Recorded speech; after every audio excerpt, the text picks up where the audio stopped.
আসসালামু আলাইকুম everyone, welcome back to another video. আজকে যে বিষয়টা নিয়ে আলোচনা করব সেটা হলো সেন্টেন্স। সেন্টেন্স সম্পর্কে কিন্তু আমাদের সম্পূর্ণ ক্লাসটাই কিন্তু ৫ প্রকার সেন্টেন্স সম্পর্কে আমরা আজকের আলোচনা করব। আমরা কিন্তু ফুল একটা বেসিক টু অ্যাডভান্সের কিন্তু একটা প্লে লিস্ট তৈরি করে রেখেছি। তানবিরসে সকলে এখান থেকে কিন্তু ক্লাস সহজে করতে পারবেন। আমরা কোনো কথা না বাড়িয়ে কিন্তু ক্লাসে চলে যাওয়া সরাসরি। আমরা প্রথমেই যেটা দিয়েছি কাইন্ড অফ সেন্টেন্স, মানে সেন্টেন্সের যে ৫টা প্রকার সেটা সম্পর্কে কিন্তু প্রথম আলোচনা, বেসিক যে আলোচনাটা সেটা। প্রথমে যেটা আমাদের এখানে আছে ১ নম্বরে অ্যাসার্টিভ সেন্টেন্স, যেটা আমরা একটু স্ক্রল করেই কিন্তু আমরা যেটা দিয়েছি সেটা হলো একটা ফুল স্টপ দিয়েছি। এটার কারণ হলো যে আমরা সাধারণত যে কোনো একটা সেন্টেন্স যখন দেখব যে একটা ফুল স্টপ আছে তখনই সেটা ধরে নিব যে এটা একটা অ্যাসার্টিভ সেন্টেন্স। পরে আসি ইন্টারোগেটিভ সেন্টেন্স। ইন্টারোগেটিভ সেন্টেন্সে যখনই আমরা যে কোনো একটা সেন্টেন্সের শেষে এরকম প্রশ্নবোধক চিহ্নটা পাবো তখনই আমরা এটাকে সবসময় মনে করে নিব যে এই কোশ্চেন মার্কটার জন্যই এই সেন্টেন্সটা কিন্তু একটা ইন্টারোগেটিভ সেন্টেন্স। পরে চলে যায় ইম্পারেটিভ সেন্টেন্স। ইম্পারেটিভ সেন্টেন্সে সবসময় ভার্ব সবসময় কিন্তু ইম্পারেটিভ সেন্টেন্সে প্রথম হয়। ইম্পারেটিভ সেন্টেন্স সব সময় ভার্বটা প্রথমেই হবে ইম্পারেটিভ সেন্টেন্সে। তাই আমরা এটাই দিয়েছি যে প্রথমে ভার্ব তারপর কিছু একটা হবে। অন্য কিছু হতে পারে, প্লিজ, কাইন্ড, এটা হবে, নেভার, ডো নট হতে পারে, কিন্তু ভার্ব দিয়ে মূলত শুরু হয় সাধারণত। আমরা বেসিক আলোচনাটা করছি, অ্যাডভান্স আলোচনা কিন্তু একটু পরে আমরা পেয়ে যাব। তারপর হচ্ছে অপটারেটিভ সেন্টেন্স। অপটারেটিভ সেন্টেন্স সাধারণত মে দিয়ে শুরু হয়, মে, লং, কাইন্ডস এগুলো দিয়ে কিন্তু আসলে শুরু হয়। তারপর এক্সক্লামেটরি সেন্টেন্সটা যেটা সেটা হলো এক্সক্লামেশন কিন্তু সাইন আমরা সামনে দিয়ে রেখেছি। এই সাইনটা ভালো করে দেখে নাও। এই সাইনটা দেখলে সেটা মনে করবে যে এটাই কিন্তু এক্সক্লামেশন বা এক্সক্লামেটরি সেন্টেন্স। তাছাড়াও কিন্তু বোঝার আরও উপায় আছে, সেগুলো হলো যে যখন আমরা দেখি যে হাউ বা হোয়াট থাকে তখন কিন্তু এক্সক্লামেটরি সেন্টেন্স হতে পারে। যেটা আমরা চলে যাই অ্যাডভান্স যে সিস্টেমগুলো আছে। আমরা প্রথমে যেটা দিয়েছি সেটা হলো অ্যাসার্টিভ সেন্টেন্স। অ্যাসার্টিভ সেন্টেন্সে প্রথমে যে রুলসটা দিয়েছি সেটা হলো subject plus verb plus extension plus full stop. হ্যাঁ, ১০০% পাবে, 100% পাবে, কিন্তু আমাদেরকে বাক্যের শেষে ফুল স্টপ দিতেই হবে। ফুল স্টপ না দিলে কিন্তু আমাদের পরিপূর্ণ অ্যাসার্টিভ সেন্টেন্স বাক্যটা হবে না। অ্যাসার্টিভ সেন্টেন্সটা ফুল একদম পারফেক্টলি ভাবে কিন্তু হবে না, তাই আমাদেরকে শেষে কিন্তু ফুল স্টপটা দিতে হবে। আমরা একটা উদাহরণ রেখেছি, কিন্তু এখানে আমরা দুইটা উদাহরণ রেখেছি, একটা হলো অ্যাফার্মেটিভ, নেগেটিভ। অ্যাসার্টিভ সেন্টেন্স নয়, যতগুলো সেন্টেন্স আছে ৫ প্রকার যে sentence, assertive, interrogative, imperative, optative, exclamatory, এই প্রত্যেকটা সেন্টেন্সে কিন্তু আবার নেগেটিভ হয়। আমরা অ্যাসার্টিভ সেন্টেন্সের নেগেটিভটা দিয়েছি, এখানে দিয়েছি আই ইট রাইস, আমি ভাত খাই।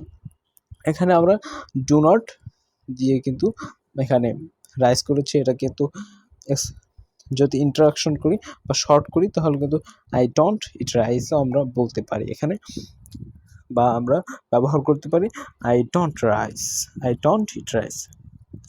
আমরা এখানে কিন্তু অক্সিলিয়ারি ভার্ব ছিল না, তাই কিন্তু ডু, ডাস এবং ডিডটা আনতে পারি। ডু, ডাস হলো প্রেজেন্ট ইনডিফিনিটের জন্য এবং ডিড হলো পাস্ট ইনডিফিনিটের জন্য, এবং প্রত্যেকটা টেন্সে কিন্তু আমাদের অক্সিলিয়ারি ভার্বগুলো আছে। প্রথম অক্সিলিয়ারি ভার্ব যেটা ডাবল অক্সিলিয়ারি ভার্ব কম্পাউন্ড থাকে সেটাই কিন্তু প্রথম অক্সিলিয়ারি ভার্বটাই আমাদের এই নটটা বসে। চলে যাই আমরা একটু পরে। অ্যাসার্টিভ সেন্টেন্সে কিন্তু দুইটা রুলস, একটা রুলস কিন্তু আসলে না, আরেকটা রুলস আছে। দেয়ার দিয়ে যেটা শুরু হয়, দেয়ার, তারপর ভার্ব, তারপরে সাবজেক্ট, মানে এই সাবজেক্ট বলতে এখানে হবে নাউন অথবা নাউন ফ্রেজ, যে একটু হি, সি, দে, ইট এইগুলো হবে না, মানে প্রোনাউনগুলো হবে না, শুধু নাউন এবং নাউন ফ্রেজ এখানে হতে পারে, এবং শেষে বাকি অংশ এবং ফুল স্টপ দিতেই হবে অ্যাসার্টিভ সেন্টেন্স। তাই আমরা যেটা এখানে দিয়েছি কিন্তু ফুল স্টপ দিতে আসলে মিস্টেক হয়ে গেছে। এখানে দিয়েছি there is a post office in this village, মানে ইন দিস ভিলেজ, এই ভিলেজে মানে এই গ্রামে একটা পোস্ট অফিস আছে। আমাদের এখানে আছে দ্যাট একটা পোস্ট অফিস আছে। আমরা যদি এখানে প্লুরাল করি তাহলে কিন্তু দে আর টু পোস্ট অফিস বা থ্রি পোস্ট অফিস এটা বলতে পারি, বা আমরা দেয়ার আর পোস্ট অফিস মানে শেষে প্লুরাল করে অফিস ইন দিস ভিলেজ, এই ভিলেজে অনেক পোস্ট অফিস আছে, এটাও বলতে পারি। দ্যাট সেখানে কিন্তু আমরা নেগেটিভ একটা দিয়ে রেখেছি, there is no post office in this village, এই গ্রামে কোনো পোস্ট অফিসই কিন্তু নাই, এরকম একটা সেন্টেন্সের অর্থ আসে। আমরা কিন্তু অ্যাসার্টিভ সেন্টেন্সের যতগুলো বিষয় সবগুলো কনসেপ্ট কিন্তু আমরা সরাসরি এখানেই শেষ করলাম। এখন আমরা চলে যাবো ইন্টারগেটিভ সেন্টেন্স।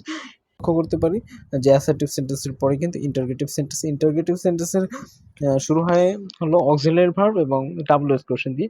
ডাব্লিউএস কোশ্চেনগুলো কিন্তু হোয়াট, হু, এইগুলো কিন্তু ডাব্লিউএস কোশ্চেন। দ্যাট এটা প্রথম যে রুলসটা সেটা হলো ডাব্লিউএস কোশ্চেন, তারপর অক্সিলারি ভার্ব, তারপর সাবজেক্ট, তারপর মেইন ভার্ব। আমরা যে সেন্টেন্সটা আমরা এখানে দিয়েছি হোয়াট ডিড দে থিঙ্ক, তারপর দিয়েছি হু আর ইউ, এটা কিন্তু আমরা দিয়েছি মানে তুমি কে। এখানে কিন্তু প্রশ্নবোধক চিহ্নটা দিতেই হবে, মানে কোশ্চেন মার্কটা কিন্তু অবশ্যই দিতে হবে। আমরা চলে যাই দ্বিতীয় রুলসটা হলো অক্সিলারি ভার্ব, তারপর সাবজেক্ট, তারপর মেইন ভার্ব, তারপরে কোশ্চেন মার্ক দিতেই হবে। আর ইউ ইটিং, তুমি কি খাচ্ছ, এরকম একটা প্রশ্ন, তুমি কি খাচ্ছ। অক্সিলারি ভার্ব দিয়ে যে প্রশ্নটা করা হয় সেটাকে কিন্তু আমরা আর একটা নামে কিন্তু ডাকি, সেটা হলো ইয়েস নো কোশ্চেন। মানে শুধু এই প্রশ্নগুলো যেগুলো অক্সিলারি ভার্ব দিয়ে শুরু হয় সেগুলো কিন্তু শুধু ইয়েস নো বা না হ্যাঁ দিয়ে উত্তরটা দেওয়া যায়। তুমি কি ভাত খাচ্ছ, হ্যাঁ অথবা না, এখানে কিন্তু সম্পূর্ণ অ্যান্সার দেওয়া প্রয়োজন নেই, তাই এই সেন্টেন্সগুলোকে ইয়েস নো কোশ্চেন বলে অভিহিত করা হয়। আমরা চলে যাই ইম্পারেটিভ সেন্টেন্সে যে বিষয়টা আমরা দেখতে পাচ্ছি সেটা হলো যে ভার্ব, তারপর এক্সটেনশন, তারপর ফুল স্টপ দিতে হবে এবং প্রথমে শুরু হবে এটা কিন্তু ভার্ব দিয়ে, যেমন গো টু মাদ্রাসা যাও, এটা কিন্তু একটা এখানে আদেশ করা হচ্ছে, আদেশ অনুরোধ সম্পর্কে কিন্তু এই ইন্টারোগেটিভ সেন্টেন্সগুলো। তুমি মাদ্রাসা যাও, গো টু মাদ্রাসা। আর একটা কথা মনে রাখতে হবে যে প্রত্যেকটা ইন্টারোগেটিভ সেন্টেন্সের ভার্বের আগে কিন্তু একটা সাবজেক্ট কিন্তু উজ্জ থাকে, সেটা হলো ইউ। তুমি মাদ্রাসায় যাও, এখানে তুমিটা না বললেও কিন্তু এখানে তুমি মাদ্রাসায় যাও, এরকম একটা কথা বোঝায় আর কি। পরে কিন্তু আমরা নেগেটিভটা দিয়ে রেখেছি, ডোন্ট গো টু মাদ্রাসা, তুমি মাদ্রাসায় যেও না, এটা কিন্তু একটা অনুমতি আর কি। আমরা পরে দেখবো যে ইন্টারগেটিভের পরের যে সেন্টেন্সটা, সেটা ইন্টারগেটিভের পরের যে রুলসটা আছে সেটা হলো যে প্লিজ কাইন্ড, ডু নট বা don't, never, verb full stop.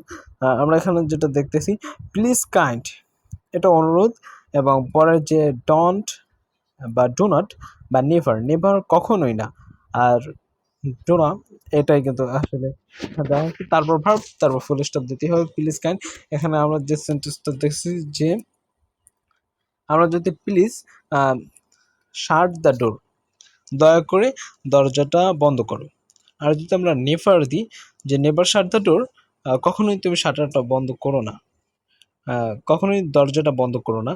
আর যদি ডো নট বা ডোন্ট শাট দ্য ডোর লিখি তাহলে কিন্তু শুধু এমনি না বা নিষেধ করা হচ্ছে, নেভার মানে কখনোই তুমি করো না, এরকম কিন্তু একটা নেভারের অর্থটা আসে। আমরা চলে যাব অপটারটিভ সেন্টেন্সে। আমরা কিন্তু আমেরিকান যে গ্রামারগুলো পাই সেই গ্রামারগুলোতে কিন্তু এই অপটারটিভ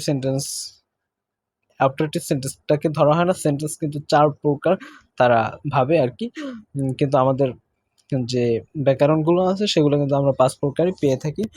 এখানে কিন্তু আমরা যে রুলসটা দিয়েছি সেটা কিন্তু মে, উইশ, লং, তারপর অ্যাসার্টিভ সেন্টেন্স বলা আছে যে এটা অ্যাসার্টিভ সেন্টেন্স হবে, মানে এইগুলো হবে। তারপরে একেবারে অ্যাসার্টিভ সেন্টেন্সের যে রুলস মানে সাবজেক্ট প্লাস ভার্ব প্লাস বাকি অংশ যে আছে এক্সটেনশন, এটাই কিন্তু হবে। যেমন এখানে আমরা যে যে একটা উদাহরণ দিয়ে রাখছি সেটা হলো may you be happy in your life, তুমি তোমার জীবনে সুখী হও। May you be happy in your life, এটা কিন্তু আসলে শুধু অ্যাসার্টিভ সেন্টেন্সের মতনই, কিন্তু শুরুতে মে হবে। তারপর আমরা পরে দেখতেছি অল্টারনেটিভ সেন্টেন্সের কিন্তু এই একটাই মাত্র রুলস। তারপর আমরা চলে যাই এক্সক্লামেটরি সেন্টেন্স যেটা আছে হুররে অ্যালাস ফাই হুশ যেটাই বলেন, তারপর সবসময় এক্সক্লামেশন হবে, তারপর সাবজেক্ট ভার্ব, তারপর এক্সটেনশন হবে। আমরা এখানে একটা কিন্তু এক্সাম্পল দিয়ে রেখেছি, সেটা হলো হুররে আই হ্যাভ গট, আমি পেয়েছি মাই লস্ট ফোন, আমার হারানো ফোনটা আমি পেয়েছি। হুররে এটা কিন্তু খুশির সাথে বলা হয়েছে, তাই হুররে। এবং এক্সক্লামেশন মার্ক কিন্তু এক্সক্লামেশন যে ওয়ার্ডগুলো আছে সেই ওয়ার্ডের পরেই সরাসরি বসে যাবে। আমরা আরও একটি কিন্তু রুলস দেখতে পারি, আরও দুইটা নিয়ম আমরা এখানে দেখব, সেটা হলো হট এবং হাউ দিয়ে। What plus article that a বা এন যেটাই আছে, what a nice story it is, এটা কতই না সুন্দর একটা গল্প, কতই না সুন্দর একটি গল্প, এই কথাটা কিন্তু এখানে বলা হয়েছে what a nice story it is. এবং পরের সেন্টেন্সটা কিন্তু হাউ প্লাস অ্যাডজেক্টিভ প্লাস বাকি অংশ বা সাবজেক্ট ভার্ব এখানে ধরা যেতে পারে, যে হাউ হোয়াট ইট ইস, এটা কতই না অদ্ভুত, এটা কতই না অদ্ভুত, এটা কিন্তু এখানে অর্থটা আসে। আসলে অভিজ্ঞতা থেকে আমি একটা কথা বলি, এটা কোনো গ্রামার নেই, দ্যাট এটা কিন্তু তুমি আসলে ই করতে পারো, অ্যাপ্লাই করতে পারো। তুমি যখন চেঞ্জ ইন সেন্টেন্স করবে তখন তোমার এই প্রবলেমগুলো ফেস করবে, যে কখন আর্টিকেলটা বসাবো। আমি যেভাবে মনে রাখি দ্যাট যখন অ্যাসার্টিভ থেকে যখন এক্সক্লামেটরি করা হয়, এক্সক্লামেটরি সেন্টেন্স, তখন এই ঝামেলাটা আসলে পাকায়। সেটা হলো যে যখন হট হয় তখন আমরা সবসময় আর্টিকেলটা দেবো, আর যখন হাউ হবে তখন আর আর্টিকেল দিতে হবে না। এইভাবেই কিন্তু আমরা মনে রাখতে পারি টাইম বেসিস সকল ক্লাস কিন্তু তোমরা এখানে পেয়ে যাবে এই প্লে লিস্টে বেসিক টু অ্যাডভান্স সকল ক্লাস। আসসালামু আলাইকুম।